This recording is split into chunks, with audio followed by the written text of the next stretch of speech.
ரெண்டு கல் எடுக்க கூடாது.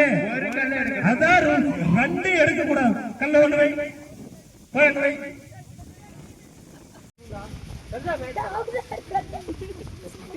அவன் அருணேஷ் அடிச்சு போயிட்டான் பாத்தியா? டேய் மூளை கட்டவன, இவன் உன் இடத்துக்கு வரான், நீ அவன் இடத்துக்கு போறதுன்றா.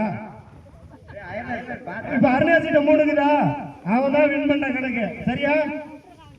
கல் எடுத்து அங்க வைங்க. இன்னும் விளையாட்டு ஆரம்பிக்கல. ரெண்டு வைங்க, நான் சொல்றேன்.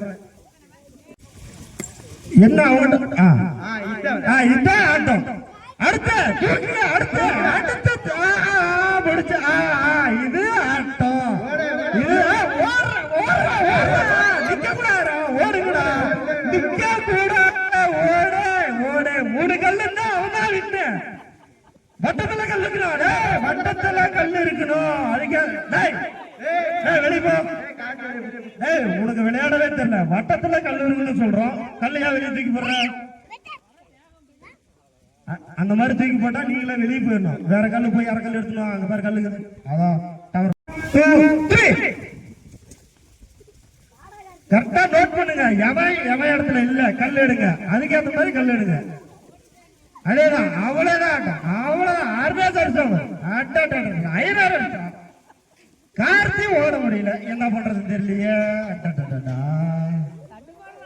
மூணு அடிக்கிறா தூக்கிட்டா. அருணேஷ்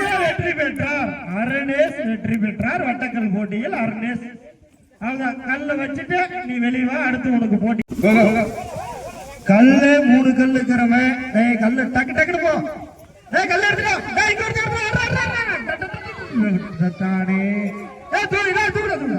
அப்படி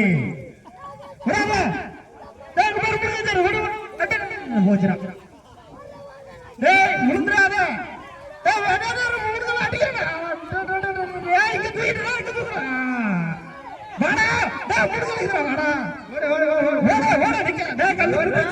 கல்லு புரிஞ்சு சீக்கிரம்.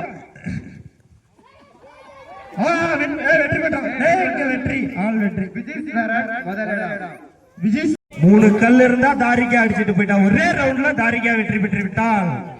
ஒரே ரவுண்ட தாரிக்கா வெற்றி பெற்று விட்டால் 2 பேரும் வெளியே போலாம். மூணு கல் சேர்ந்துருச்சு.